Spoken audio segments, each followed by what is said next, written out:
বাবুই পাখিরে ডাকি বলিছে চড়াই, কুড়ে ঘরে থাকি করো শিল্পের বড়াই।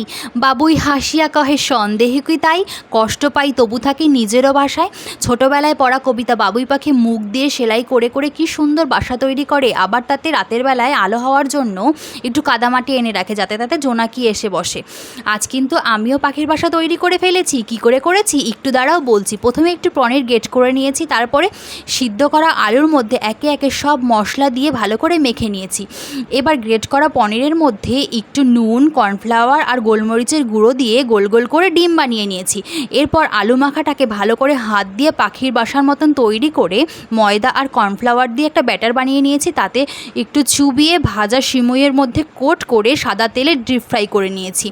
এবার ডিমগুলোকেও একটু ভেজে নিয়েছি ভালো করে। তারপরে ধনেপাতা কুচি আর ডিমগুলো উপর দিয়ে সাজিয়ে টমেটো সসের সাথে পাখির বাসা বানিয়ে ফেলেছি। কেমন লাগলো?